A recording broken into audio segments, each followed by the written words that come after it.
Looks like you've been missing a lot of work lately. I wouldn't say I've been missing it, Bob. What would you say you do here? God damn it. Bob, we love playing here tonight. My brother's ready. It helps if you think of it as a game, Bob. Every game has a winner and a loser. You must possess strength to inflict pain, Bob.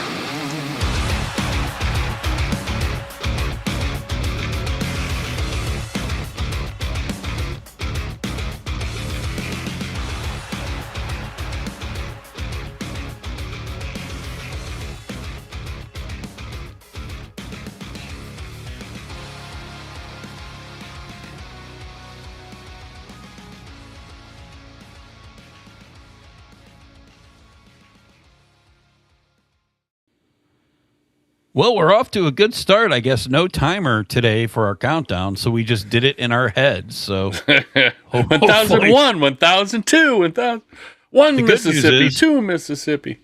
Good news is nobody was here to see it. So far, that's true.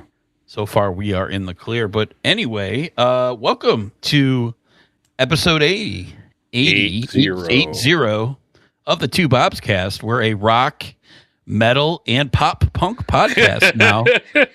That's great. Now featuring. That's fantastic. Punk era. So kind of letting the cat out of the bag, but we let's put the cat back in the bag. We were kind of at a loss with who to pick with Fs. I think we went a little crazy with picking Fs early on, so we kind of hit a dead end. We're like, let's go with a really popular band with a ton of viewers, super popular, that begins with F. They got rock in them, and they do have some rock, but it's mostly not. So we anyway, not a band that we together care a ton about, but it is a guiltier pleasure of mine, at least early on. I think when they first came out, I was a little bit more on board with the catchiness of it, and there was a lot of fun, and I don't know that they've necessarily grown well or aged well, I guess is what we say. But before we get into that, reconnected. First, I got you back. You just bounced out for a second. How you doing, Mr. H? Again, here with my partner, Mr. H, as always. Sir. I'm doing okay. I'm gonna full transparency admit that this is this band. I thought I knew more about them than I did, and I didn't. So I'm fully admit I don't know as much as I thought I did about this band, and they're really kind of not my thing. So I'm gonna try to keep this positive, but there's it's not my musical styles in either kind of versions. There's almost two different versions really of this band, and neither one of them are really. And they didn't really just shockingly go from one to the other. They kind of morphed into the other one. They did. Still, they did, it's just kind of neither one of them are really my thing. So, but anywho, This was. I told you this was out of the 80 podcasts. This is the most difficult time I had getting through a catalog, to be honest. So there was times where stuff would come on the radio or a song would pop up on Spotify before I could get to starting a Fall Out Boy album. And I'd be like, I'll just listen to this right now. And then I listen to that song. And then, of course, Spotify being Spotify, it just plays the next song and the next song. And I just wouldn't shut it off. Right. I would just let it go because I just didn't want to listen to Fall Out Boy. So, But again, that's a me problem. And, obviously there's, 26 million people who listen to this band monthly on Spotify. They're one of the biggest ones in the world. So it's definitely a me problem. But anyway, I just wanted to make sure I threw that out there. It's all fair. But I'm doing good. Yeah, that's good. Otherwise. I think we're going to probably come across this right in our time where we pick a band, we get through it, and then we're like, why do we agree to do this? Right? It just it's hard. Yeah. Now and neither of us really knew. Right. I am kind of, at least I liked one iteration of the band, which probably everybody could guess what iteration is. So about less than half of the catalog, I'm kind of high on, and the rest of it, I'm not. But I didn't know I wasn't because I've hardly listened to all that other stuff, kind of like you, where we both were going in blind and didn't really know what to expect. But we'll get into it. This again, I had conversations with H earlier today. We're like, do we want to scrap it and just do another band real quick? And we both just said, let's do it. Let's crank it out. Again, it's a really popular band. So if you're out there listening to it, please give us a purpose going through all this catalog and leave a comment, please. How would you rank these albums? I'm sure it's probably different how we would rank the albums, but leave a comment. Let me know how you're thinking about this, and at least make it worth it. Give us some views here. We're not a begging podcast. We don't really care. begging and pleading. But we'll pay you in fake money or something. Right. Exactly. Yeah. So anyway, let's just rip the Band-Aid off and get right into it, sir. What do you got about Fall Out Boy? About Fall Out Boy, the first thing is I probably shouldn't have been doing this part of Fall Out Boy as I was doing it. I'm like, man, I think Hurd probably should have took this one over from me and wrestled it away from me, but that's okay. In full disclosure, again, it was kind of on me that I was really the one having problems getting through it. You were already long through this, but So, Fall Out Boy was formed in 2001 in the Chicago area suburb of Wilmette, Illinois, by friends Pete Wentz and Joe Troman, is the bass player and lead guitar player in the band. Wentz was kind of known. This is kind of cool information here. I wish I'd listened to more of this, but Wentz was known as he was kind of a known hardcore band member in the Chicago area.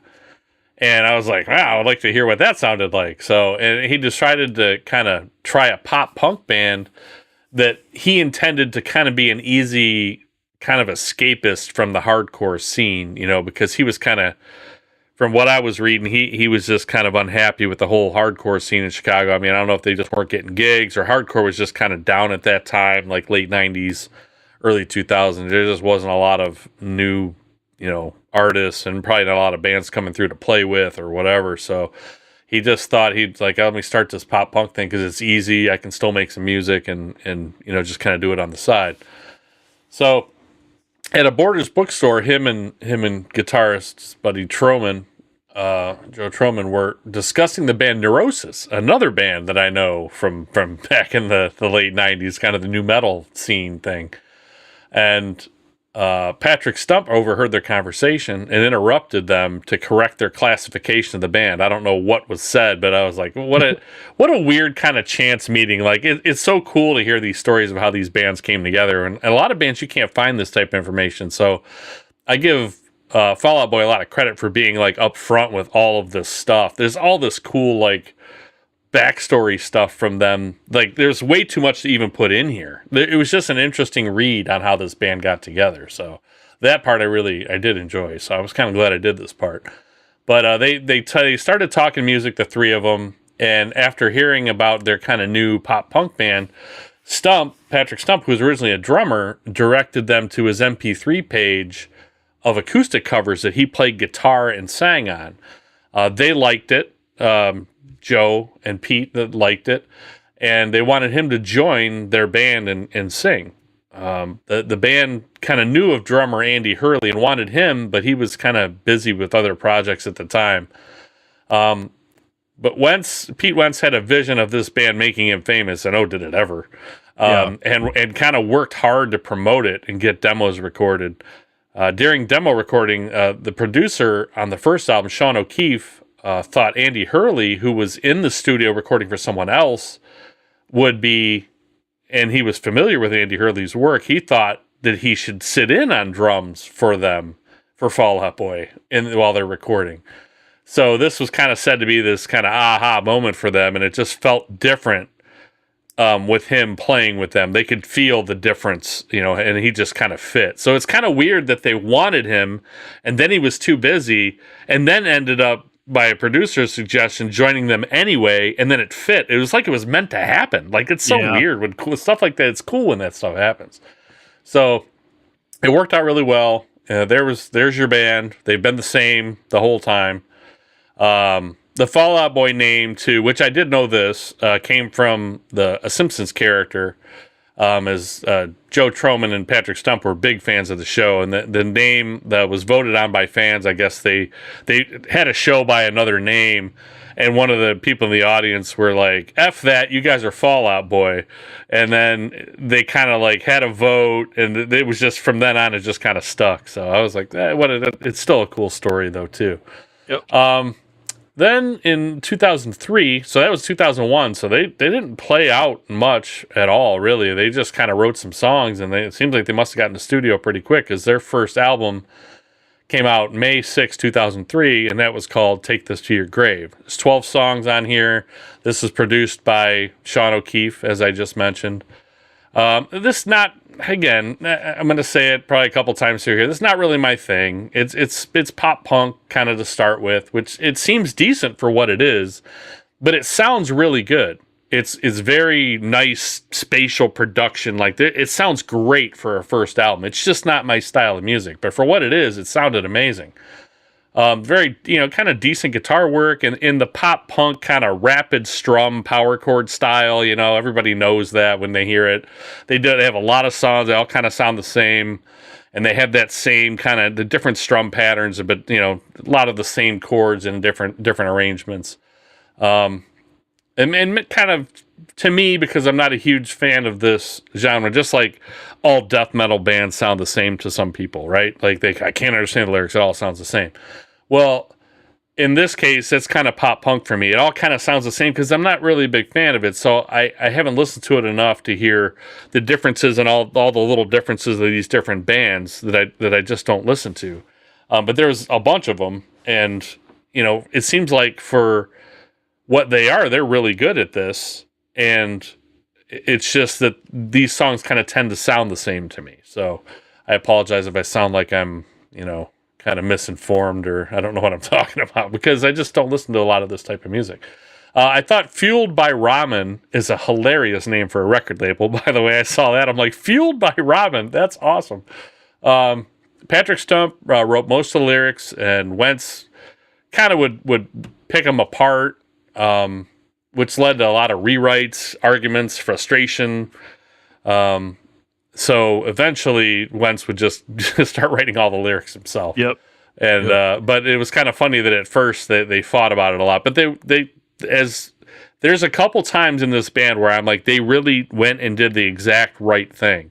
And like, in order to get along with these four guys for all this time, from 2001 till now, it's 25 years, there had to be times where they had to compromise, right? So it's cool that they're able to work all this stuff out and kind of stay together, which is, you don't see a lot of that. It's like you're proud of the old married couple that have been married for 56 years, because you don't see that very often. Well, it's kind of the same with bands. You don't see a lot of bands that have the same four guys for 25 years, Yep. And it's, sometimes it's because of health or whatever that can't be helped, but a lot of times it's just because creative differences, right? Or they just can't get along, they can't work things out.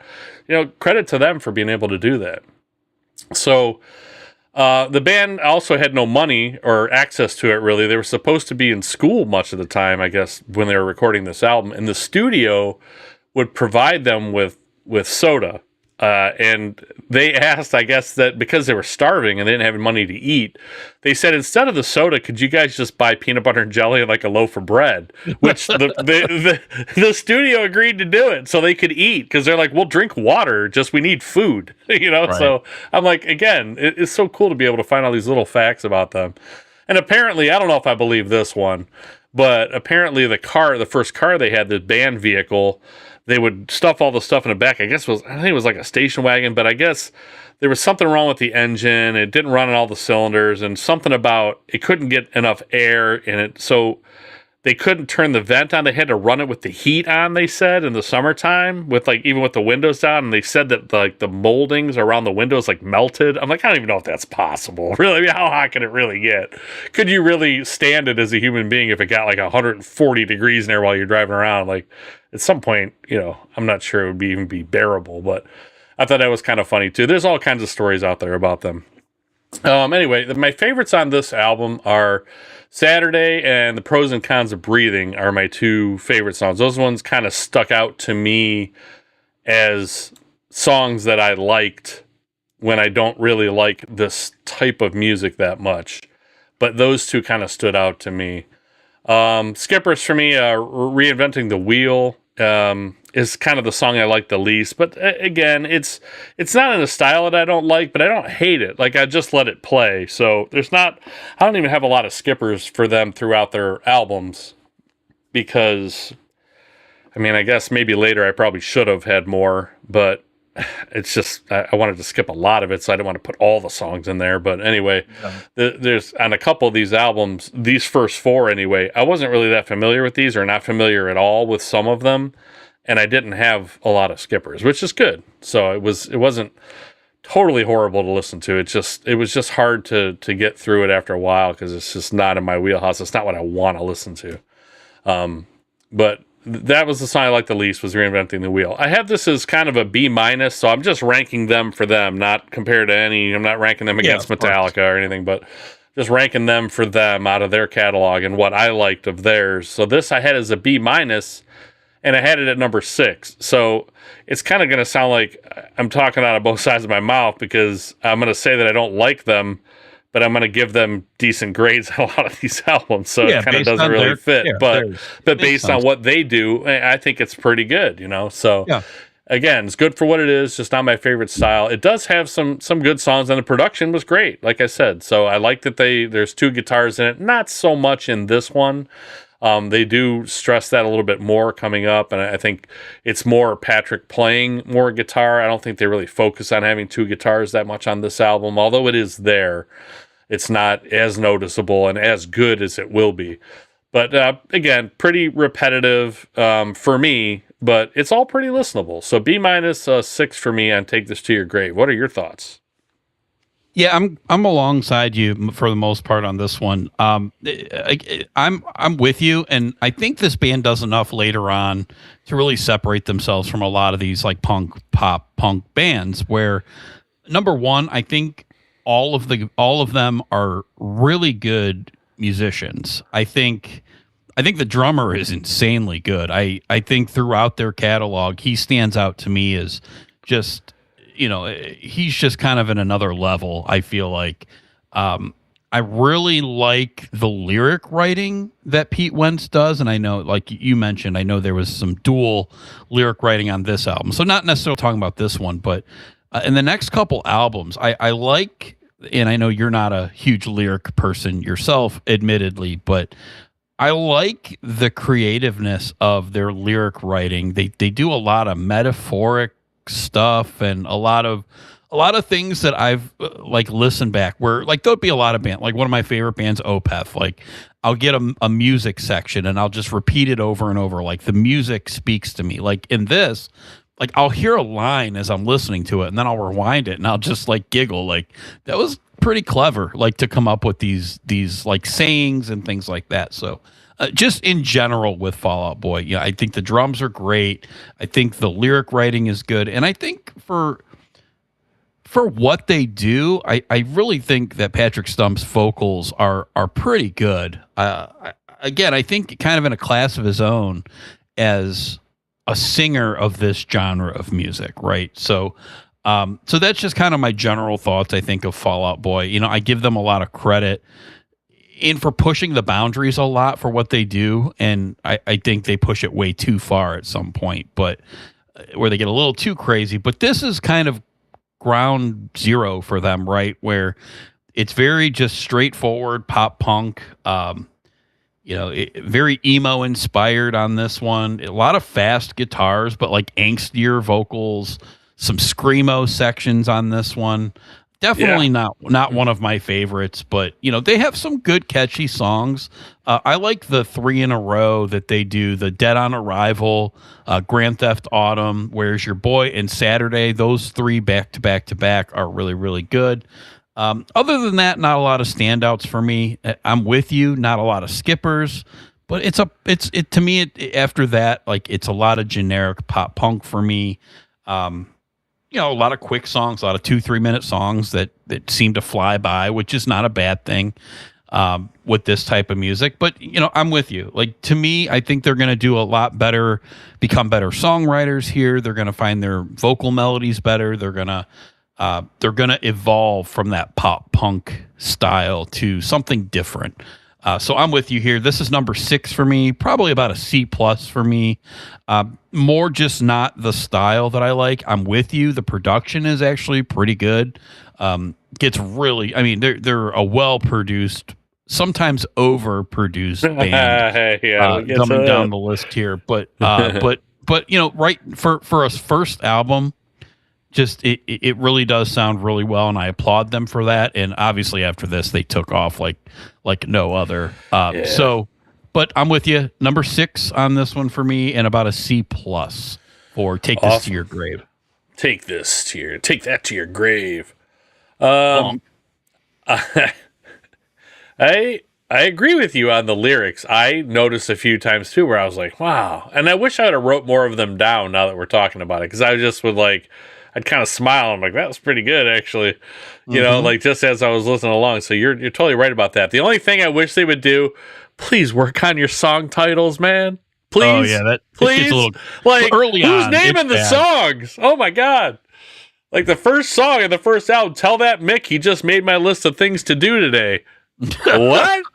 Right. So, I having said that, I'm going to abbreviate a lot of them. I already did. I said Reinventing the Wheel is the song I like the least. It's really Reinventing the Wheel to run myself over, which again, it's kind of funny, kind of fits with a pop punk kind of band, but doesn't really, I don't think a lot of these lyrics are even in the song. Like they don't really have anything to do with it. So just weird. I don't know, but that continues kind of throughout. But anyway, we'll move on to May 3rd, 2005, their second album, From Under the Cork Tree.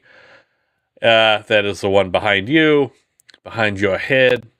13 songs on this one. Neil Averon is going to produce some stuff with them here on the next few. I feel like they're starting to find their sound a little bit on this one, at least the sound they're going to have later. I guess this was their sound, back then. So they're already, I guess what I should have said there is they're starting to change already. So not much, only a little bit, but it's already kind of starting. It's kind of a little more than just pop punk here, although it's still, most of it's still in there. And I feel like better songwriting, but again, terrible song titles. So, lyrical themes here of anxiety and depression, of kind of looking at one's own life. I thought that was interesting. There's a lot of stuff in here, like Pete Wentz is not shy about sharing what he writes songs about if you couldn't figure it out by listening to the lyrics. Not being a huge fan of them, I haven't listened to these songs enough times to know all the lyrics, but it's great to be able to even read that, hey, this is what this was generally about, so I do appreciate that as well, that these guys are so kind of upfront with things. It's really hard not to like them, it really is. They're real upfront with stuff, so again, like we just said, Wentz took over all the writing of the lyrics now, and Patrick Stump's writing most of the music himself with the help of the band too. But Pete Wentz also, 3 months before this album came out, overcame kind of a suicide attempt, that he kind of sought help and got therapy and got better, and good for him. It's not an easy thing. He wasn't sure if it was anxiety or depression that was kind of pushing him over the edge, but it's like he said that he felt like he was in this thing that was about to kind of take off, but he didn't want to screw it up. He didn't want to be the one that screwed it up. So he said he just was having trouble reconciling that. But like I said, good for him that he recognized he needed help, or whoever helped him and got him help, and he got better. And look where they are now. They're gigantic, so it's good that he was able to overcome that. My favorite songs on this one, From Under the Cork Tree, are of all the gin joints. I like that one. Dance Dance and Sugar We're Going Down. I know Dance Dance and Sugar We're Going Down are huge hits for them on this album, so I'm gonna end up kind of liking a lot of the hits because they're songs I'm more familiar with, but they're good songs for reasons. So these are kind of the songs that really blew them up. A little less 16 Candles. The 16 Candles song is pretty good too. Not, again, I wouldn't put it up there as a favorite, but it's better than most of the rest of these, I think. But yeah, that one's okay. I guess that was the third single off of here. I don't know that one was as huge as the other two were. But skippers, again, not a lot to skip for me here. Just not much I really like a lot, but it's all listenable. Listen to the whole thing. I wasn't like, I can't wait to turn this off. It's like I had trouble starting to listen to them, but then once I was listening to them, I was kind of okay with it, in a weird way. It's just, but I have this one a little bit higher than the last one, just better songwriting, a little more extra guitar in there for me, which is good. But I have this as just a B. The first one I had a B minus, and this one I have all the way up at number 2. So it just shows you I have a lot of this stuff ranked kind of together. There's a couple that I didn't really like, but there's the letter rating is going to be very similar for a lot of these. I think I have 3 or 4 of them all rated the same, so it was really hard to try to rank them. But I have this one all the way at number 2. I had it at number 4, and then I listened to more of the later stuff, and then I was like, you know what, that's better than this stuff is. So then I had to move it up, because I thought it was really better. So I have it at 2, but still, again, not my thing for the most part. But I can't deny it's really good, for what they are, and they have developed their own sound for sure over time. Not quite yet, I don't think, but they're getting there. They're starting to carve out their own sound where they sound like nobody else. They're still some of the pop punk, classic stuff in here. They still sound like some of those other bands to me, but in a little bit here, they're going to sound like nobody else, which is awesome for them that they're able to carve that out. Like you hear a song on the radio and you're like, I think this is Fall Out Boy. Like you can pick it out, even though if you've never heard the song before, you just know. Yep. So that's awesome.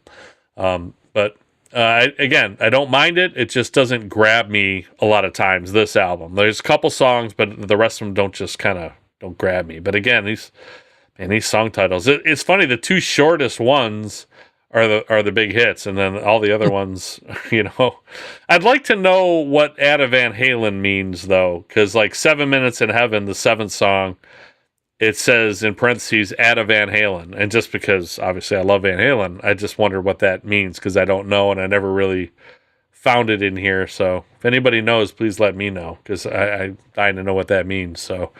I have this as a B, again, number 2 out of their 8 albums we're going to rank. What did you think of From Under the Cork Tree? Yeah, this one I like a lot. So this one is probably the one that I have the most memories of. Now, I remember when it first came out, just something about the catchiness of it. And I think that's what it is for me, is these guys just have that, and it is, you called it out. It's not a lot different than maybe a more guitarish version of like a Bruno Mars. All these guys do is just write catchy pop songs, right? And it's what they do around it, I think, that widens their base a little bit more to get more into the punkish part of the pop punk thing. And I think they do, especially here, I think they do touch a little bit on some rock and roll, right? There's some guitar riffs in here, probably more than the heavier riffage of the first album. This one, the songs feel a little bit more crafted, but just the catchiness to me is really what makes the difference on a lot of these songs. Like most of these choruses are so sing-songy, they all get caught in your head if you listen to these enough. Interesting enough that the first song, the We Don't Want to Get Sued song, whatever it is, they were going to call it My Name is David Ruffin and These Are the Temptations. I guess David Ruffin was one of the singers of the Temptations and basically said, you're going to get sued if you put that as a title. So they made the title. Sure enough, our lawyer made us change the name of the song so we wouldn't get sued. But I really like that song. The Gin Joints, as you said, another good song. Dance Dance Sugar We're Going Down. I really like Slept With Someone and Fall Out Boy. I like A Little Less, 16 Candles. A lot of really good stuff here. If you're old school with us, you may know that we were on the podcast of Talking Into Infinity, and this is the year that we did when this came out, which was 2005. I ranked this album as one of my top 8 albums to come out this year. So that should tell you my thoughts on this album. I have a lot of good memories with this one. I spun this one a lot, and none of the albums after this ever got to the same level of what I was looking for. I guess maybe I outgrew it, which is very possible, right? I mean, I probably was like, yep, that this was a moment in time when I liked this stuff, and that kind of moved on past it. You hear that, commenters? All you commenters, there's an Easter egg for you. Go find Hurd's ranking from 2005. There you go.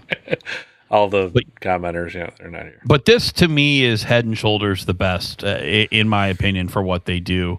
They have a couple coming up here that are close. But to me, this is good stuff. This is my number one album, of course, again, because it made my top 8 albums, whatever we did, 8, 9, 10, whatever we did on that podcast. Yeah, I think it was 8. They didn't make my list, though. I know that. Yeah. No, I wouldn't imagine it would have. But yeah, number one for me, this is as close to an A as they're going to have for me. So this is just an A. Again, it's not going to break down barriers, of my favorite albums of all time, but it's just one of those albums that I was excited listening to this discography because I was like, this late in my life, I gotta like something more than I like that. I know I like that one. But no, this is still the tops for me. Nothing else really came super close to it. So number one album for me, this is an A in their discography, right? So just a lot of catchy stuff. The lyrics really are, this is the first time where a lot of these lyrics, I just really, really into, the watching you from the closet, wishing to be the friction in your jeans. Like, to me, that's hilarious. Like, that's a hilarious line. Or, I'm just a notch in your bedpost and you're just a line in a song. Like, to me, it's so self-aware. It's like, it's bagging on this chick for like saying, oh yeah, well, you were nothing to me. And basically, well, you're now a line in a song and it's a very popular song. So it's almost like they had the last laugh, but there's so many moments like that to me where I just, it's of the time, right? It's like teenage angst, like, oh yeah. Well, you called me that. So this is what it just, to me, I always thought it was clever. A lot of clever stuff in their lyric writing, and it just works for me. So Under the Cork Tree, number one for me. Not really a surprise, but kind of was hoping something else would catch my eye and be like, oh, I do like this more, but nah, this is nostalgia bomb and just kind of the way that it is. So number one for me, Under the Cork Tree. Understandable. You nailed it when you said about the teenage angst thing, and it's the reason that pop punk and punk music, the genres, will never die. It'll never die because you always have teenagers, and they all think that way at some point. All of them do. So all of them will have these, first loves or, people that they dated and hooked up with or whatever and treated them like crap and treated each other like crap and wrote songs or notched bedposts. Like, that stuff's never going to go away. It's never going away. So these bands will always have a place. It'll just never get old. So once it's started, it's like this perpetual machine that'll just never get old. So the next album, we move to 2007, Infinity on High, February 6, 2007, day after my birthday. 14 songs on here. So at this time, I was the day before I turned 35. So that's definitely not in my wheelhouse for teenage angst. So this was produced again by, there's 14 songs here, Neil Avron again, along with Babyface, Butch Walker, and Patrick Stump. So that will get worse, the production, as we get going, as far as number of people. More, I guess, terrible song titles, but that's just their thing, I guess. As most of their material now, Stump writes the music and Wentz, kind of writes all the lyrics. It's kind of a mixture of styles here. They're starting to change a little more again. You have kind of pop punk, but it's kind of layered with rock, pop, even some blues and a bit of jazz, some electronic elements, which we hadn't heard much of before this. But they really have kind of started to create and are creating still their own sound that they just don't sound like anybody else. And even though this album was recorded 20 years ago, it still sounds modern today. Like this feels like a foundational album for what music sounds like today, what rock music sounds like today, and what it has sounded like. Like, I don't think in 2007 there was stuff out there that sounded like this very, very much at all. This is like a blend of things that just got more and more popular, and it has grown into metal. Like Bring Me the Horizon comes to mind. Like, kind of all was built on this, adding stuff into pop punk and layering this stuff in there and adding the electronic elements. Like, it just kind of seems like it kept growing from there. So I feel like this is one of the early kind of examples of putting that stuff together in that style. Yep. So it still sounds modern, which is pretty awesome, even though it's 20 years old. Little too much, pop and pop punk for me in here to absolutely love it. But there's definitely songs in here that I like. Everything they do, they kind of do it well. In production, musicianship, songwriting, it's all really good here. This is, and I'm going to talk about Patrick Stump a little bit too. You had already mentioned this, but this is kind of where I noticed as I'm listening through their catalog that Patrick Stump, not being familiar with a lot of this early stuff, he's the perfect kind of singer for this style of music. Like, his sense of melody is outstanding. Like, the way that he phrases words together that he doesn't even write. That's what amazes me. Like, that he can write music and write a melody of words that he didn't even create, that somebody else wrote. It's awesome. And I really got to give him a lot of credit, because it can't be easy to do. You've got to be born with the ability to do that. I don't think it's something you can learn. And he just seems like he's really great at it, and just keeps getting better somehow.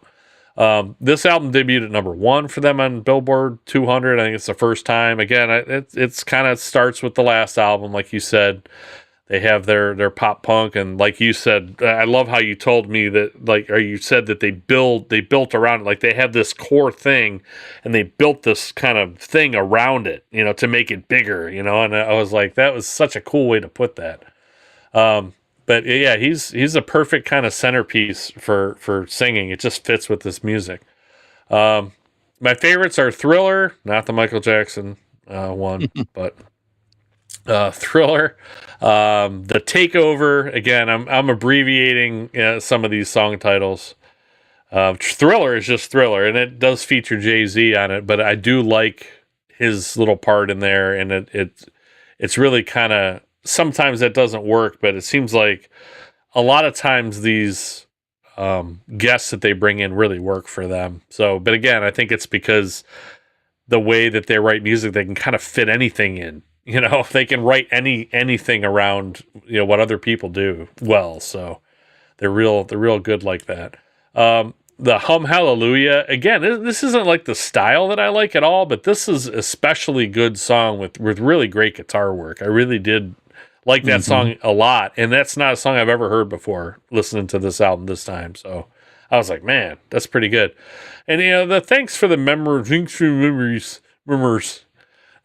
for the memories. I don't really.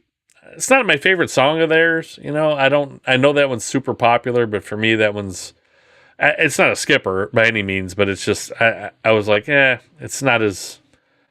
I don't like it as much as it seems most people do. It's like, otherwise I seem to like the hits from this band, but that one I don't really care for that one that much, I guess is what I'm trying to say. Long-winded. Skippers for me, I do have a couple. Golden is kind of definitely not for me, but there's 14 songs here, so it's easy to have a couple skippers. And Bang the Doldrums. I like the title, don't really like the song that much. Yeah. I have this again as a B. So this is like the third album in a row now I've had just as a B, because I can't really say I don't like it. I can't say I love it. It's just kind of there, but there's not a lot to skip. It's mostly missable or listenable. It just doesn't grab my attention a lot of times. So it's weird, because I'll have it playing, and this is kind of where I get to what happens to me with kind of pop punk stuff, is I'll listen to it and I'll have it playing, and it happened to me on this album. And I'm listening to it, and I'm like, this is decent. And then, like, the next thing I know, my brain kind of wanders off, and it's 3 songs later. And I'm like, did I like those songs? Like, I don't know. And I'd have to go back and re-listen to them. Like, it doesn't grab me enough to where I'm like, I have to listen to it. I just kind of start thinking about other things. And the next thing I know, I'm like, what? I'm on song 13? Like, where did the last three go? So it's just, I don't know. And that's kind of what made it hard for me, because that kept happening, especially kind of at this point and on the next album. And I'm like, man, God, this is really becoming difficult, because I can't focus on it enough to really, because I don't like it enough to where I want to dig in and listen to every little thing. It's just, it won't grab my attention. So, but it isn't just circumstances either, like what's going on at the time I'm listening to this album, because it keeps happening to me, different days, different times, So it's definitely the music that's not grabbing me. But again, number 4, I had this right in the middle of their catalog. Again, mostly listenable. It's just not quite my thing. So B, solid B, again, number 4 in their catalog. What did you think of Infinity on High? This is a pretty good album. I remembered a lot more of this than I thought I knew. Okay. I was really big on that last album, and I really didn't listen to much else from them other than what I heard on the radio. But there are a lot of recognizable songs on this album for sure. Like This Ain't a Scene, obviously that one I know really well. Thanks for about that one. Thanks for the memories you mentioned. They took the vowels out. That's a direct shot at the record label for being Mr. H and saying your titles are too long, so they're like, we're just going to take out the vowels on this one. It's stupid, but of course it's something that they would do, right? Yeah, so, right. It's a pop punk thing to do. But there's a lot of really good moments on this album. I definitely applaud them for not just writing Under the Cork Tree over and over. I feel like that could have been a pocket for them to sit in, but I feel like they always felt like they wanted to expand. And this one definitely feels more experimental, and they just keep going with that experimental to where, in my opinion, it gets too out of hand. But I think this is a good pocket of experimentation for sure. A Thriller, like it's got some like thrashy guitar riffs in it, which I think is pretty cool. It's got some teeth to it. Like that's what I took from it. It did kind of grab me. Yeah. I love, and I try to pull out lyrics when I can here, but there's a couple here from that Hum Hallelujah, which I really, really like. I'll share a couple. We're a bull. Your ears are just a china shop. I think that one was good. Yeah. That was one I giggled at. That was a good one. The road outside my house is paved with good intentions, so I hired a construction crew because it's hell on the engine. I love that one. And then it's a great one. A teenage vow in a parking lot. Till tonight do us part. I sing the blues and swallow them too. Love it. Lots of good stuff here. Pete Wentz, dude is killing it on the lyrics. I love it. Yeah, he really is. And the rest of the band, like Patrick's got to be like, dude, you keep writing stuff like that. I'll sing whatever you want. You know what I mean? Right. Like, who's writing stuff better than that? Come on. It's just it's too good.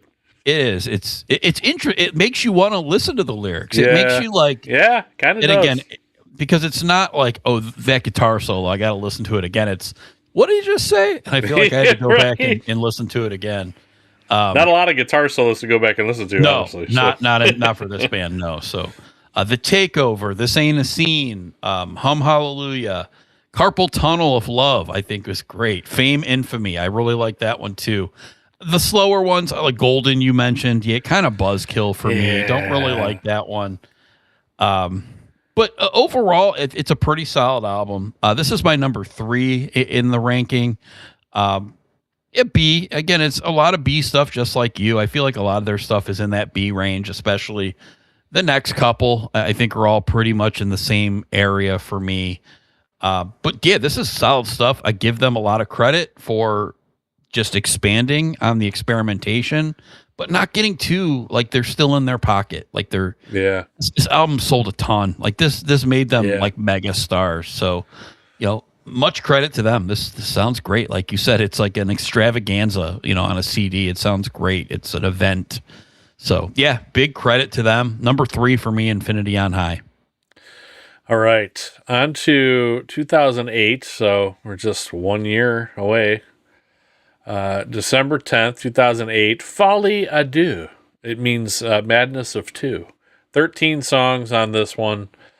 Neil Avron again, and then Pharrell Williams, but only on one song on Whams. Right about here is where I started to feel like I'm the least qualified of us to review a band I've never, I've ever, I haven't really felt much for this band, since we started this. I feel like, I just felt like this probably, I shouldn't be doing this. But again, so not my thing. This is just kind of, there's such a blind spot as far as type of music for me. So, there's some bubblegum pop in here in some spots, like She's My Winona, America's Sweethearts, and more. So it's, I don't know. This was, like I said, this is where it really started to get rough for me. They tried some things in recording that they haven't done before. Again, this goes to your point of them, growing and not afraid to kind of try new things and add more things to what they already do well. So techniques, different instruments, just things they haven't done before. They started the writing process for this shortly after the release of Infinity. They kind of got right to writing this. This is kind of this is the end of the first cycle of this band where, they just kept writing, recording, touring, writing, recording, touring, writing, and it just kept going and going and going. But this was well received by critics. It didn't sell as well, but this was kind of well received by critics. It kind of moved away from the pop power, the power chords, the pop punk power chords, and kind of more in a wider variation of sounds and structures. And that's not coming from me. That's stuff that I read, that you can definitely hear in the music, but that was a better way to put it than what I originally had in here. I'm like, oh, that's what I was trying to say, but it looks a lot better. It's almost like I AI'd it. We just had a discussion about AI before the podcast started, that we won't recreate here. But somebody wrote that, and I was like, that's kind of what I was thinking. I just was written way better than what I wrote. Patrick Stump here again tried to not dominate the recording process as he kind of felt like he had previously. He ended up being more involved in shaping of the songs, though, overall. And he and Wentz fought more and more, and kind of tensions were rising here. The song I Don't Care was written in part due to an argument between Wentz and Stump. And I love this. And this is a quote. That Patrick Stump, he said they had this fight, and Patrick said that he threw something across the room over a major to minor progression. So I thought that was so funny that he's talking about writing songs, and then he got so mad that he threw something across the room over, arguing over a major to minor progression. That's just hilarious stuff. The band would go on hiatus after touring for this album. I'll talk more about that on the next album, the beginning of the next album, but they definitely needed to do that. And again, I'm really glad they were self-aware enough to not explode, not blow the band apart, just recognize that they needed to do something else, and that it wasn't going to continue working like this, and for them to actually realize it. That's awesome. My favorite tracks on this one are the opening track, Disloyal Buffaloes, I'll call it. Well, it's actually, I think Lullaby is like a 0 track, right? It's some kind of introductory track or something. But yeah, Disloyal Order of Water Buffaloes is the song I'm talking about. So that's one of my favorite ones on here. And the song I Don't Care. So the first two songs. Skippers for me, What a Catch, Donnie. Didn't really care for that one. Whams, as I mentioned, Whams, WAMS, whatever that stands for, whatever it is, I didn't like the song. $20 Nosebleed, didn't like either. And West Coast Smoker, I didn't really care for. There's some uncredited vocals on there from Blondie, from Debbie Harry, which I thought was interesting. But yeah, I didn't like a lot of this one. So this is a C rating for me. This is number 7. Again, it's mostly listenable, I guess, but just not something I really remotely like. I mean, I can't even really compare it to anything because it's definitely not my style of music, but it's just so many times I kept thinking like, what on this album especially, I'm like, why are we doing this podcast? Like, I'm starting to think of bigger questions. Like, how does Fall Out Boy fit into what we do? How is this different from doing Katy Perry or, like you said, Bruno Mars? We were talking about like just other artists that are musicians that are just outside of the rock and metal stuff that we normally do. I started to think here, I'm like, why are we even doing this band? But I'm already halfway through the discography at that point, so of course we're just going to power through and do it. But this is kind of where I started thinking that. But anyway, again, I don't hate it. I have this as just an OKC number, but this is number 7 out of the 8 albums for me. What did you think of Madness of Two, Folie à Deux? Folie à Deux.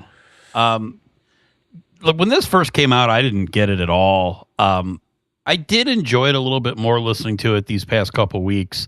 Very top-heavy album for me. I think even past the first 2 that you like, I actually do like maybe the first 5 or 6 songs.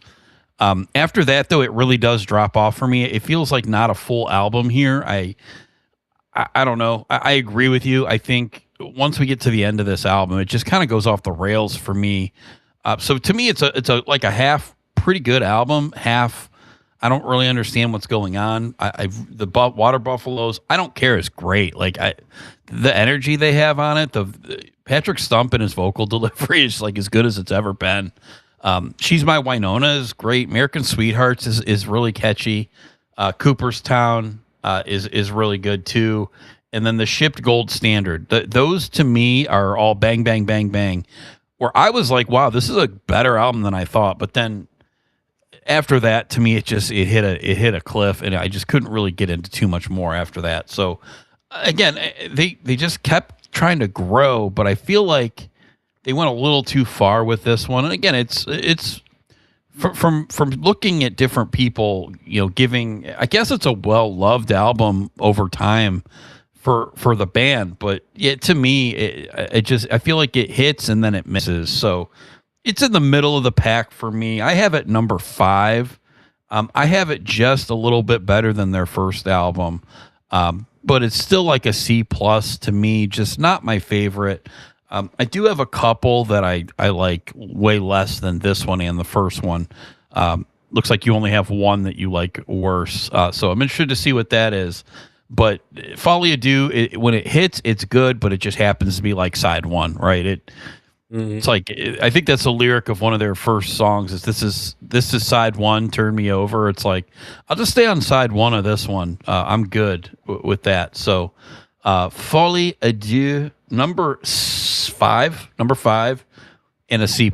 I think they needed a break. I'm glad with this break, and then what they came back with, which you're going to talk about next, was kind of a relief for me. So, number 5 and a C+. All right. As you mentioned, they took basically a 4-year hiatus.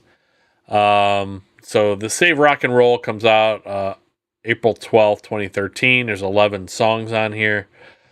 This is Butch Walker producing now, so their sound and production and all that is going to change, kind of drastically. They were kind of building towards this, but this is where it really, really changed.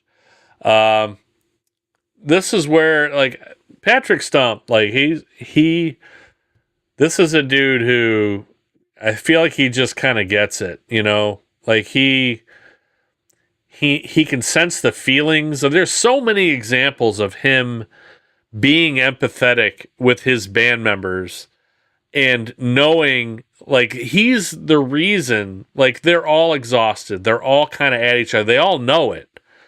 But Patrick is the one that sits them down and says, look, guys, the tour's over.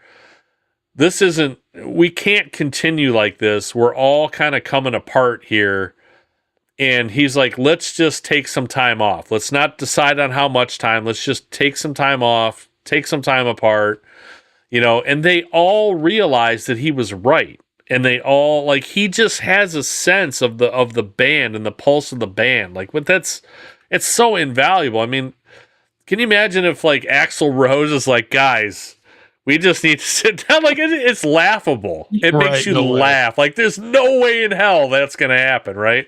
This dude just gets it, man, and it's awesome. Like, it's a kind of guy, like, I kind of wish I could meet him. You know what I mean? Like, he just seems like a cool friend. He's a ridiculous artist. You know, he writes great songs. You know, like, he's like the kind of guy I'd love to know. You know, so I don't know. I can't really pay him much more of a compliment than that. So that's pretty awesome. And it's just like everywhere along the way, it's like boom, they just do the right thing. You know.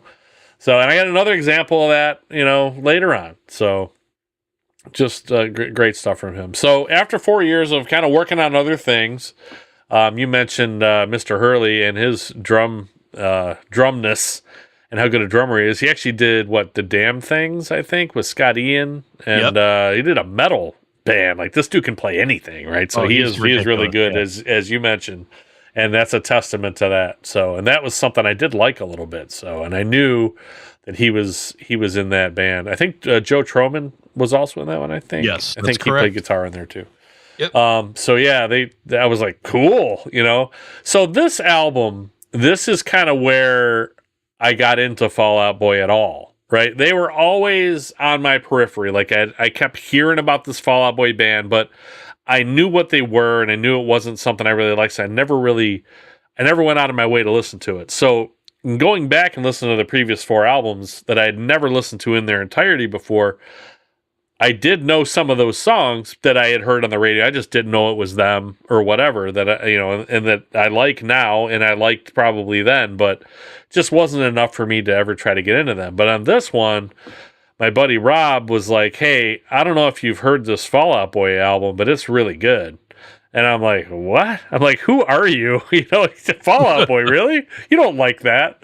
He's like, I'm telling you, this album's really good. So this was one of those times where, you know, Kelly and I were having a fire or something, and we're sitting outside, and I'm like, hey, you know, and she knows Rob too, and I'm like, hey, Rob said this sounds pretty good. We should check it out. And he kind of knows what she likes too. He's like, I think Kelly might like it too. So we kind of listened to this together, and we both really liked it. So I really like this album, and this is my number 1 album from them. And it's kind of because of that. This is the one I know the best. This is the one that has the most songs on it I really like. It's a little overproduced, but it's more to my liking. There's enough rock here to where it doesn't sound pop punk, and it's not really the full production thing that they're going to do. It's kind of in the middle, and there's such great songwriting here, and I feel like maybe them being rejuvenated, coming back after having some time to write songs in other bands or write songs for this band even, and having all this time to do it. How many times have you seen a band that had been really good and kind of got stale? And then I'm thinking Anthrax, for example, right? Testament's another one, right? So these are metal bands, but these are bands who took time off, a chunk of time, came back with just an awesome record. So I feel like that happened here too. This is another example of that, where they took a break when they needed to, and they came back refreshed, and they really wrote some killer songs on here. So I feel like The Phoenix is an appropriate album opener, as this was kind of their comeback from hiatus. I mean, this is actually in the song. It's not like a bunch of words that aren't in the song. So, but it is kind of cool that this is the first song on the first album. They come back after 4.5 years and have Phoenix in there. So I don't even know if I said it's April 12th, 2013 now. And there's 11 songs on here. Butch Walker, I did mention. Patrick Stump, though, I must say, now I know he has like a distinct voice, right? Like he's somebody that you can hear, and you know that you hear him. But I've noticed up until even on the last album a little bit, but a lot more here, and especially going forward for a little while, he has a really weird vibrato to his voice that I wonder if it's real or not. You know, it almost sounds to me like it's electronically enhanced. You know, I first started to notice it on the last album, and it kind of continues here. It's like this super fast vibrato, like on words that you wouldn't normally hear it on. Now, either I'm crazy and he just has a ridiculously good voice and just developed this, that he was able to do this, or he was able to do it the whole time. He just didn't do it on the first 3 albums at all.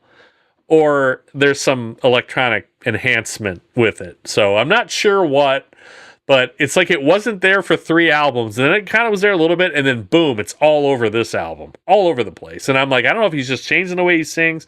Could have been something he kind of worked on and developed in between albums, maybe. I don't know. It just sounds a little weird to me. So I'm just gonna leave that there. I'm not gonna accuse him of anything. Again, I really like the dude, and he's ridiculously talented. I'm just like, that's just such a weird sounding vibrato he has in his voice, and just in weird spots. I'm like, what is that?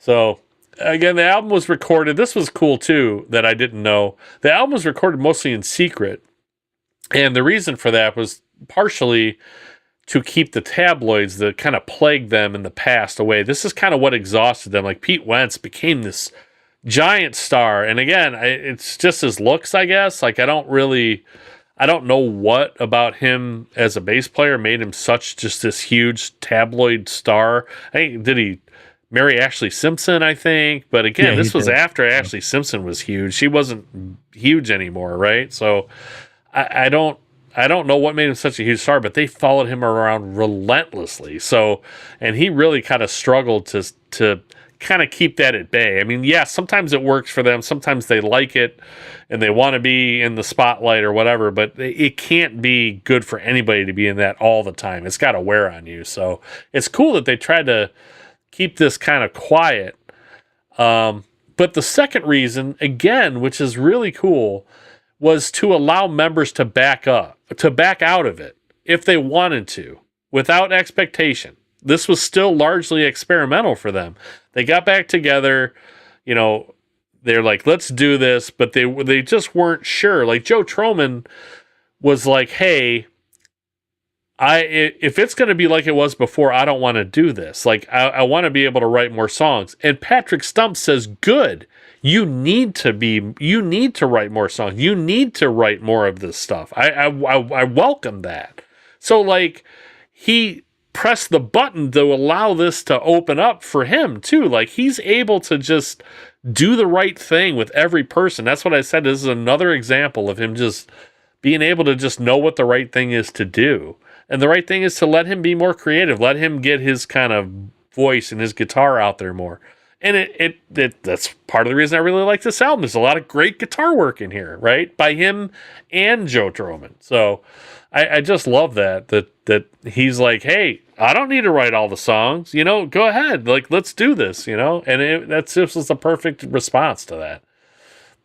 So because of that, he actually helped write more of the lyrics too. He wrote like 25% of the lyrics on here, which he hadn't done before, and was able to kind of work with Pete, and they were able to work some of that out, and he wrote some lyrics too. So this was a more collaborative effort, I think, from all of these guys, which really, along with Butch Walker, I think kind of made it more of a production.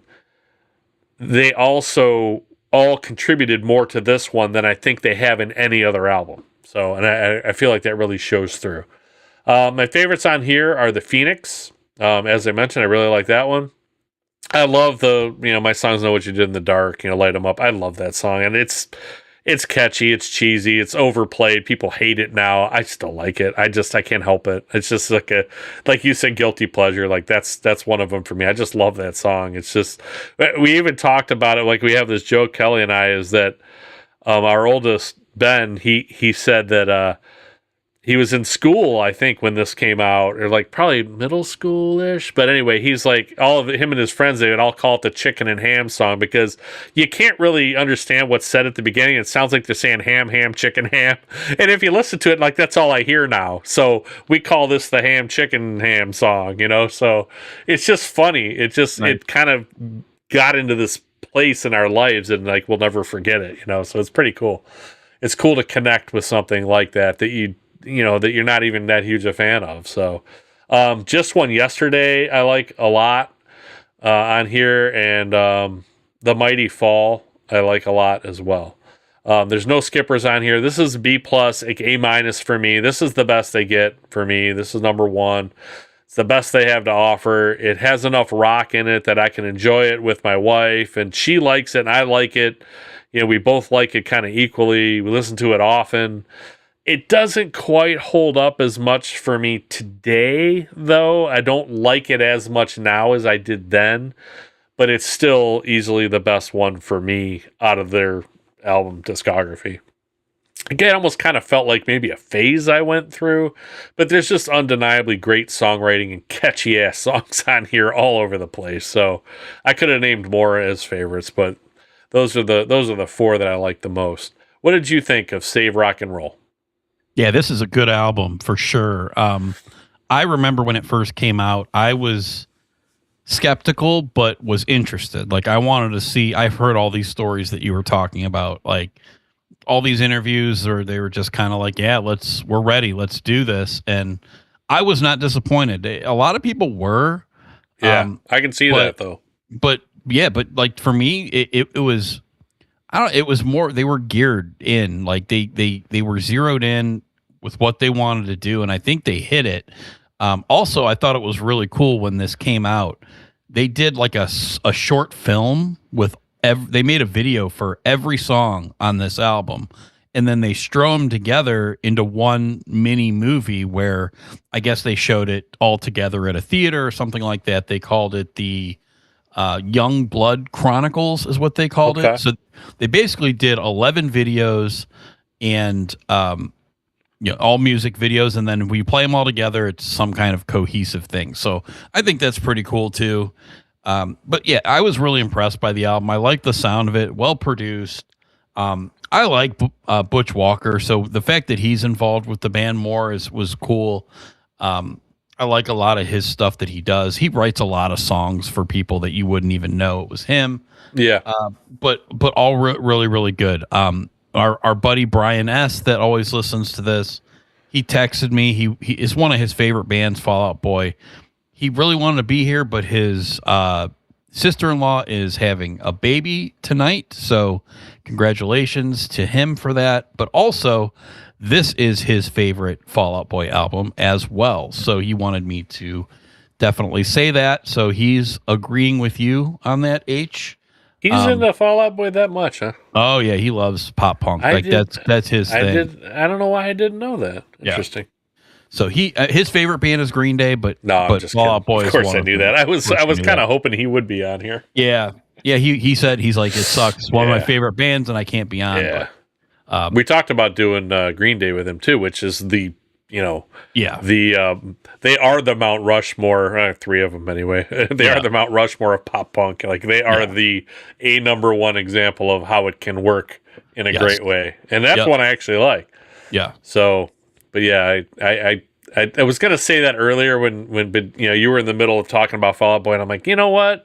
I'm like, this is a perfect one for Brian S. to be on because it's just right in his wheelhouse. At least the first half of their catalog. So it kind of surprises me that this is his favorite album, because I feel like the first half of their catalog is more in his wheelhouse, but cool that I didn't know he was that big a fan in general of them, but that's pretty cool.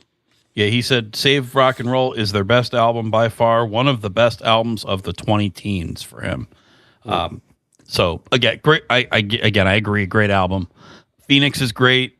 Did in the Dark is great. I like Alone Together, as cheesy as that one is.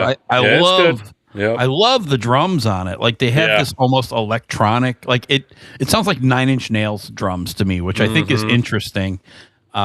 Just really, really cool stuff. I love Young Volcanoes. Again, another one. I like that one too. Super catchy. And that closer with Elton John on it, the title track, I think is great. I think it's just phenomenal. Yeah, not as big a fan of that one for me, but I like the other ones a lot too. Yeah, just a solid album front to back. It might have flirted with number one for me if it wasn't for the nostalgia of Cork Tree. But number two, it's right in number two hole for me. So I really like it a lot. B+ album. I was pleasantly surprised that it held up very well listening to it now. And it's really, really good. I remember when it first came out, I was like, guys, I think this is really good. Telling my friends, kind of like what your buddy is, like into the 20 teens, I'm well into metal and I'm a big metalhead. I still am, but this is a good detour that's not too far off, but shows good songwriting and just a band that's got their shit together. Like they're just all they're a cohesive unit, and it's all real good. So this one for me is really good. So number 2, Save Rock and Roll. Pretty easy number 2 for me. All right. So, and again, for 2013, so this album came out 13 years ago, and it still sounds modern. You know, Yeah, it does, it's yeah. still, it could have come out yesterday and it would have been huge and nobody would have even thought, hey, this sounds dated. It doesn't. On to American Beauty, American Psycho, ABAP, I guess a lot of people call it, ABAP. January 16th, 2015. So not even 2 years later again on this one. 11 songs on here. Butch Walker and 5 other people produced this album, so they're really adding some production here. It's going to be a little over the top for me and probably for you too a little bit. Yep. This was written while on tour with Paramore in 2014 for the Save Rock and Roll album, and it just turned into an album. They were just constantly writing. They were in a good space. They wrote some more anthem-y type songs on here that are really good.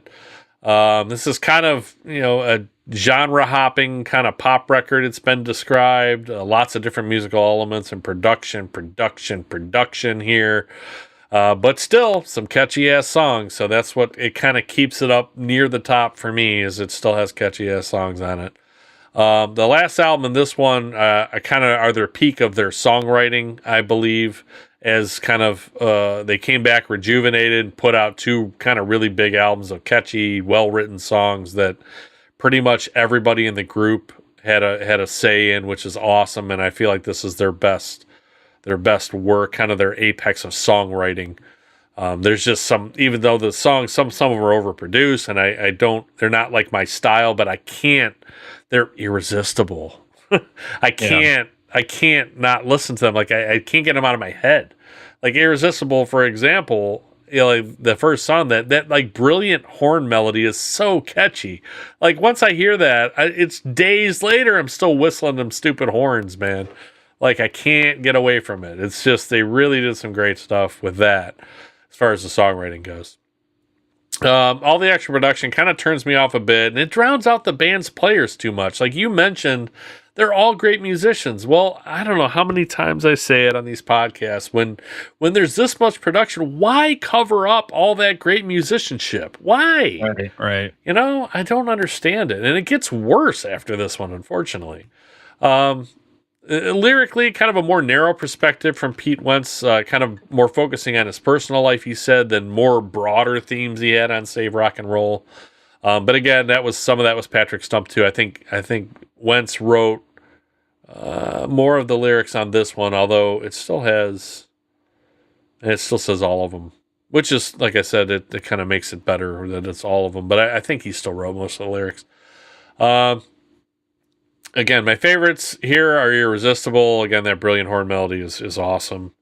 I'd whistle it for you right now, but I'm not going to. But it's still in my head. Like I can't get it out of my head.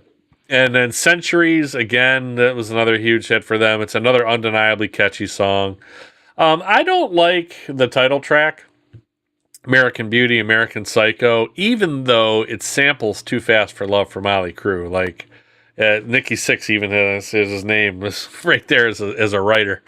So I was like, well, that's kind of cool, but I still don't like the song. It's probably my least favorite on here. I have this as a B, like a bunch of the other ones. I have this at 3. I like it slightly more than some of the earlier albums, but not as much as Under the Cork Tree. But still in the kind of not my thing category, but this is going into a different direction of not my thing. This is kind of more, there's some dancey pop punk here or not pop punk, but some dancey pop songs here with the extra production that it starts to turn me off. But yeah, still solid. Number 3 for me. This is a solid B. Again, more because of the highlights than the overall body of this one, which Under the Cork Tree for me was more the whole album. That's why that one's ranked ahead of this one, is more the whole thing. This one just has kind of highs, and I like those, but the rest of it, it kind of really falls off for me a little bit. So, American Beauty, American Psycho, number 3, and a B for me. What did you think? Yeah, this will be the first one I think we're not really on the same page with. I don't like Fair this enough. one at all. This one it grinds me. I think some of the biggest songs off here are not good at all.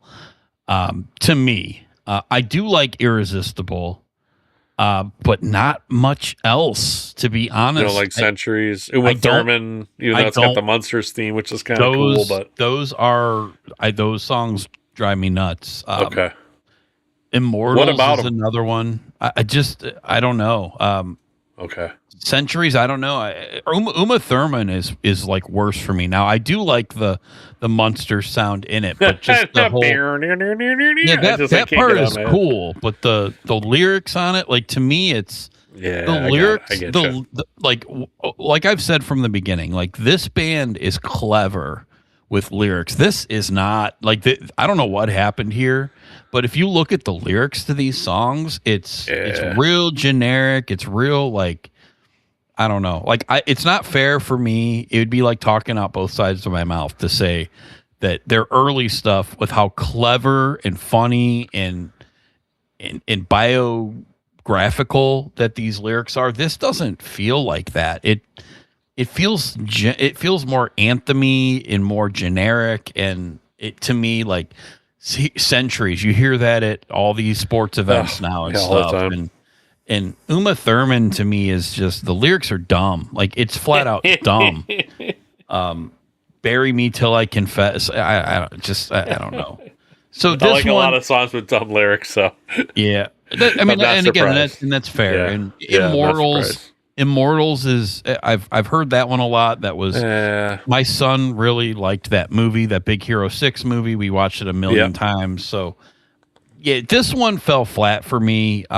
It's not a lot of strong stuff. Like to me, a lot of samples in here. Like to your point, I feel like it covers up a lot of the band's talent and what they can do. The lyrics aren't. It just overall, this just falls short for me, and it gets worse right after this too. Oh God, does it ever? But this one is number 7 for me. This one is towards the bottom. Just listening to it, it's full of cringe. It didn't feel real to me. It felt overproduced, not really them. Like there's not a lot of guitar in this. Like the last album had a lot of guitar. This one doesn't really have a lot of rock sensibility to it. It's a lot of sampling, a lot of generic anthemy stuff. It feels like the anti Fall Out Boy album to me. So just to me, that's where it lands. Number 7, not one of my favorites. C, just a solid C. It's not bad. Again, I think it's still catchy. To your point, there's some highs on here that stuff is really catchy. A lot of those melodies, like the horns in Irresistible, that's a cool song. The Centuries, I mean, it's cool the things that they do in there. But overall, just it falls really short to me. So I got American Beauty, American Psycho, number 7, and a solid C for me. All right, was that Suzanne Vega that did? Yep. She got a writing that's a credit sample on it. too, you know, right? Yep. And it's, I guess what I read is like that in the Monsters theme that they fit in there. Patrick said that it was that these little melodies were so good that they wanted to reintroduce them to the populace, basically, you know. So, but you're right, you know, that's not something they do. They haven't really sampled other people much before, you know, so but they decided to do it all on this one. So but you're right, that's not what they do. And maybe I'm thinking the lyrics possibly was maybe because it's more of a collaborative thing now. Could you know, be, yeah. Where when just Pete was writing them, they were clever and they had more meaning. They related more to life and stuff that you could more relate to. So that kind of makes some sense, actually. I didn't really think about that until you were saying it. I'm like, you know, I wonder if the collaborative thing really makes a difference there. It has to, right? It has to, absolutely, yeah. So, all right, on to Mania. So this is January 19th, 2018. 10 songs on this one. This is also produced by Fall Out Boy and 4 other people, including Butch Walker. 4 other people. I don't know. Yeah. A whole bunch of producers. Too many producers. We'll put it that way. Too many cookies in the cookie jar. Hands in the cookie jar. Too many hands. Too many cooks in the kitchen. However you want to say it. Yeah. Too much. Almost none of this album is for me. It's so Same. overproduced. What is a real instrument? What is just production and effects? I hear a guitar every once in a while. Drums that kind of sound way too big to be real in a lot of cases. Like real drums don't sound like that. So I don't know what a lot of this even is. And the problem is there was a lot of that in the last album. Well, this one has that, and it's not nearly as catchy as the previous two albums. The songs aren't as catchy. Not much of this is memorable to me at all. It just exists. So I feel like they were kind of conflicted on this one as to kind of what style they wanted to record. Maybe they were sampling a bunch of different stuff on the previous one, and then maybe on this one they're like, I don't know, maybe let's just try to do a bunch of different styles, because that's almost what it seems like. It's like it doesn't have an identity. It's kind of everywhere. It feels all over the place. It's kind of manic, which is, pardon the pun on the album title, Mania, but that's a really appropriately named album because that's what it seems like this is. Yeah. It's kind of mania. It's all over the place. It's not Fall Out Boy. It's everywhere. So, yeah, it's just, I don't know what they were trying to throw at the wall to see what stuck here. I'm not sure, but it just doesn't work. This one doesn't work at all for me in any way. The guitarist, I feel like Joe Troman, he kind of said it best. He said, and this is the reason I don't like it, he said he regrets that he had very little to do with this album and that he really didn't care because this kind of sound and what they were doing right now as Fall Out Boy wasn't what he wanted to do. And you know what? This album sounds exactly like that to me. He doesn't have hardly any guitar on here. It sounds like he was just like, whatever, you guys want to do this stuff, go do whatever. Let me know if you need anything. He said he tried to write a couple things. He has a couple parts here and there, but he really wasn't interested in doing an album like this. Well, there you go. One of your members was like, yeah, whatever, guys, have fun, So I feel like that sums it all up for me. This is also the lowest reviewed album of their career, so I don't think really anybody liked this one, like the critics. I mean, I'm sure it's still sold because it's Fall Out Boy and it has their name on it, but like there's like 5 out of 10s rated C, 3 out of 5, 4.9 out of 10, 59 out of 100, 2 out of 5. Like there's a lot of just mediocre ratings here. There's 4 out of 5, but most of this is, it seems like people really weren't high on this album anyway. So, and really, I just kind of, they lost me on this one. So, favorites on here, I don't really have one. There's nothing in here I really like that much. If I had to pick one, I would say the song Champion. I don't like not having any. So if I had to pick one, it would be the song Champion. To me, it's the one song that sounds most like a rock song to me on here. So I guess it's that one. Skippers for me, I could probably skip most of this album, but the one I like the least, I don't want to just kind of say nothing or everything or whatever. So I went with Young and Menace. I didn't like Young and Menace at all. So I have this as a C-. Again, I'm sure it's more popular than I want to give it credit for, but there's just not much for me here. This is an easy number 8. I didn't enjoy this. I'm telling you right now, I will never listen to this album again. It's all over the place and has no identity, and I'll honestly, I'll never listen to this again. So it's. I don't want to give it a D, but it really kind of is because I'll just never come back to it. So number 8, C-, Mania. What did you think? Yeah, I don't really have a whole lot to add, so I'm not going to waste a lot of time on this. It's not good. It's not. I didn't even know it existed, to be honest. When we were putting together how many songs it was, or how many albums they had, I didn't know this was one. I didn't know this existed, so I didn't know what to expect. And it's just very experimental, just not for me. It's where everything else I could argue with you and say there's rock and roll in all of this. This one, I can't say that. This one, there's nothing.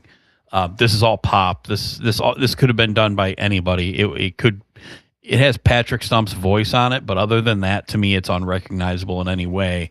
My one that I think is okay is the last of the real ones. It's catchy-ish to me. And I agree with you. If I had to pick one I didn't like the most, it would be Young and Menace. Did not like that one, but yeah, this one I will give a D because I just think it's not good.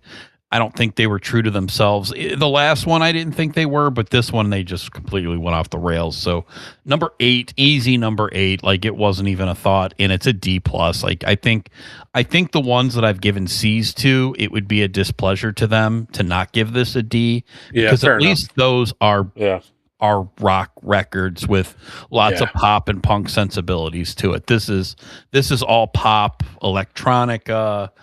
This is not anything that I want to listen to. So Mania number 8 and a D plus for me. Okay. Yeah, I think I had some of those just kind of all clumped together, and I felt like C minus was down far enough pegs from B level to where I was at. But yeah, really, that should have been a D for me too. But it doesn't matter. It's at the bottom regardless. So I could give it an F or 3 Fs or a 0. It doesn't matter. It's at the bottom no matter what. On to, let's see, we got 5 years here? Yeah, 5 years. They kind of redid another hiatus. Yeah. I didn't really read that there was any specific reason that they took this hiatus, but yeah, there was another 5 years here. So Much for Stardust came out March 24th, 2023. 13 songs on here.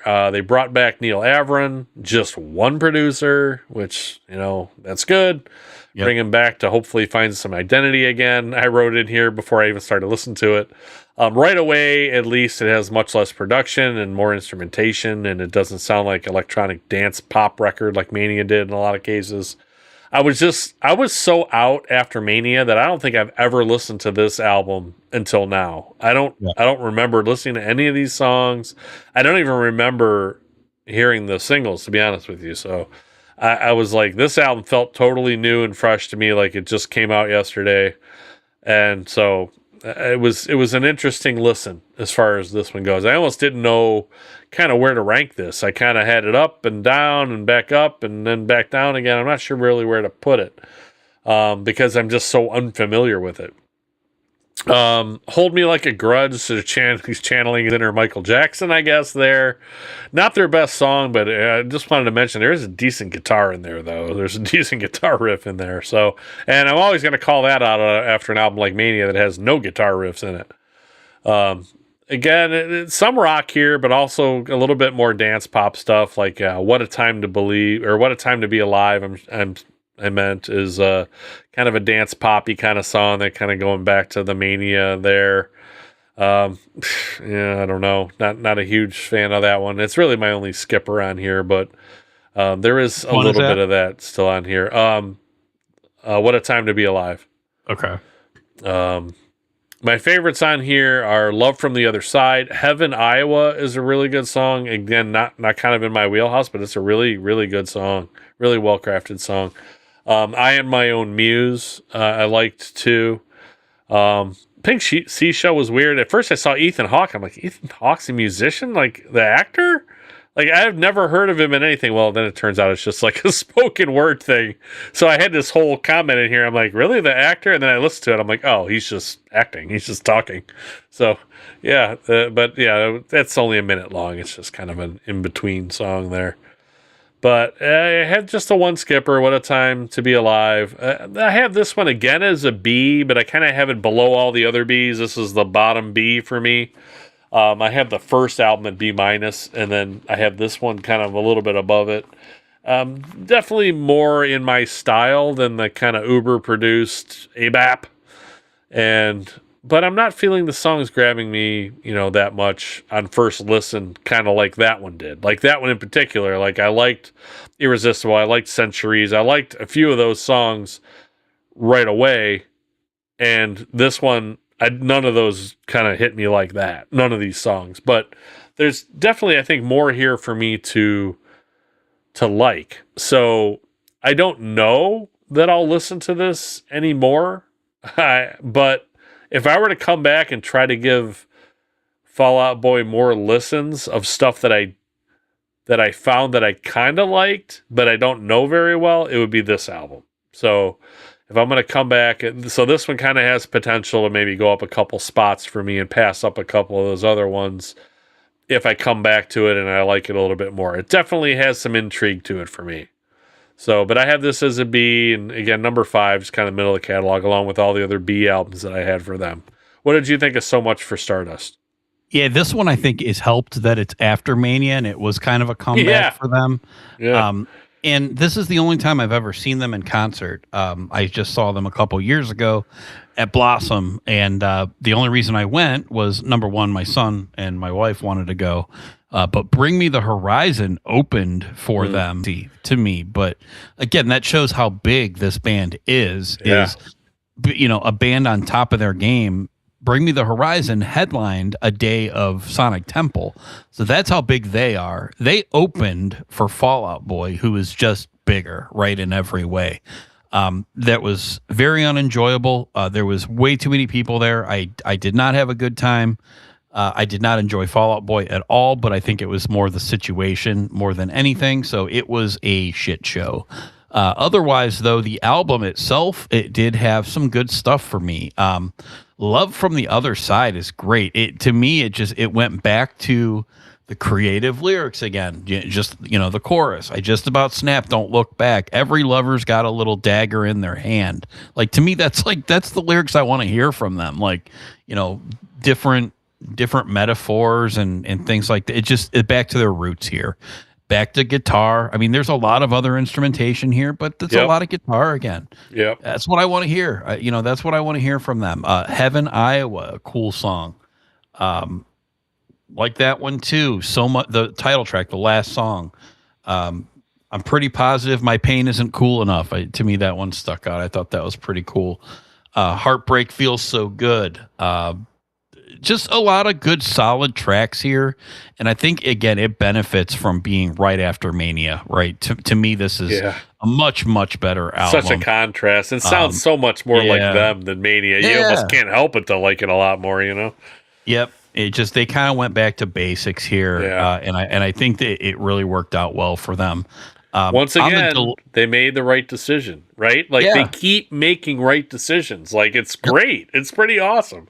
They're almost undefeated in the decision department, except for Mania. But they realized it, and they moved on, and they came back with something better. Like, they just keep making the right calls. They just come back refreshed, and it almost feels like they got their batteries charged and all good. So this one for me, number 4. Kind of right in the middle of the catalog, and a B as well.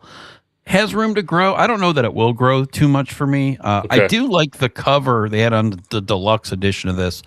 Billy Joel's "We Didn't Start the Fire." I actually thought it was pretty cool. Yes, I was going to mention that as well, if you didn't, because it's like it's "We Didn't Start the Fire." It's the same song, but the lyrics are updated, which is kind of cool. It's like, because that song was real, societally aware. Political, and it was all about political and society and things that were going on, things that people deal with.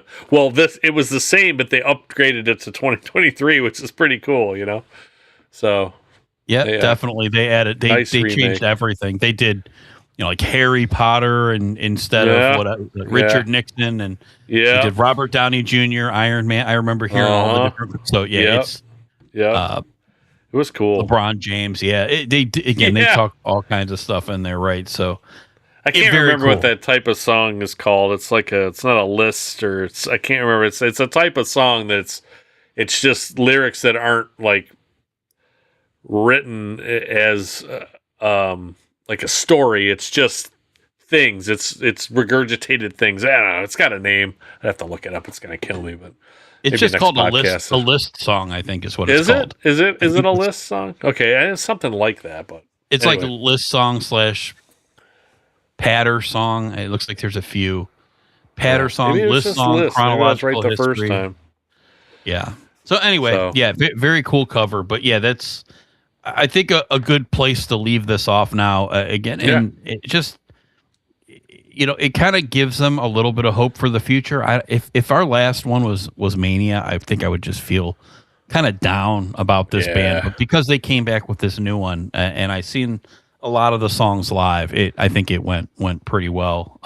They're on a good path. Just had that huge tour, and I haven't heard from them in a while, so they might be coming out with something new fairly soon. We'll to see. Yeah, I was wondering the same thing, and like they're about due either now or I would say 2027 probably, which would be 4 years ish. It's probably right in the middle of what their layoffs have been, 2 to 5. So seems like 3.5, 4 years would be about right. So Here we are. All right, H, give me your 8 through Here 1. we go. Fall Out Boy. Number 8, Mania. Garbage. Number 7, Folie à Deux. Madness of 2. Number 6, Take This to Your Grave. Number 5, So Much for Stardust. Number 4, Infinity on High. Number 3, American Psycho / American Beauty. Number 2, From Under the Cork Tree. And number 1, Fall Out Boy, Save Rock and Roll. How about you? All right. Number 8, Mania. Number 7, American Beauty, American Psycho. Number 6, Take Me to Your Grave. Take This to Your Grave. Sorry. Number 5, Folie à Deux. Number 4, So Much for Stardust. Number 3, Infinity on High. Number 2, Save Rock and Roll. Number 1, From Under the Cork Tree. So pretty close. I think we just had that one that we were a little different on, but otherwise pretty close. So good stuff. And I compliment you, partner. That was you actually did really well on that one. I think. Thank you. It just from a sit back and listen to. I did not get the fact that like talking to you on the side. I thought this was.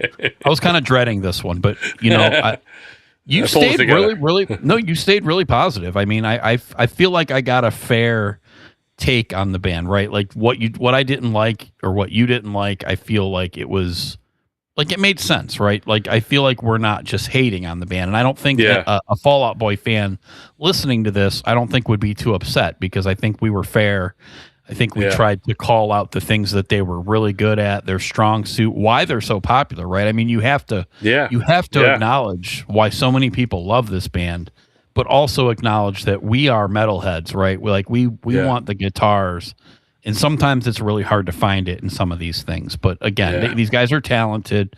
They're really good at what they do. They're billionaires, right? I don't know about billionaires, but they make a lot of money by doing something really well, and I applaud them for that. So, good job, partner, and good job to Fall Out Boy. I think that was a pretty good podcast. A lot to like about them, right? Yeah. Like I could just dwell on forever that it's just not my style of music, and I still probably mentioned it too many times, but.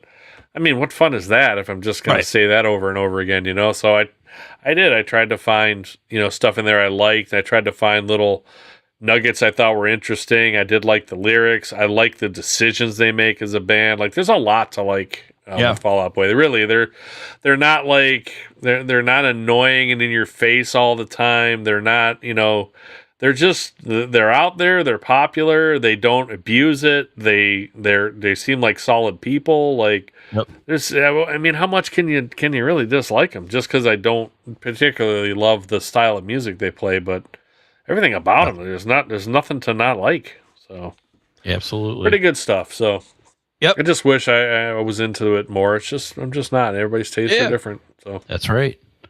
All right, partner. Like I said, good job, and we'll. And I think that's it. So we will see everybody in the next one. That's right. Rock on. Woo. Looks like you've been missing a lot of work lately. I wouldn't say I've been missing it, Bob. What would you say you do here? God damn it. Bob, we love playing here tonight. My brother's ready. It helps if you think of it as a game, Bob. Every game has a winner and a loser. You must possess strength to inflict pain, Bob.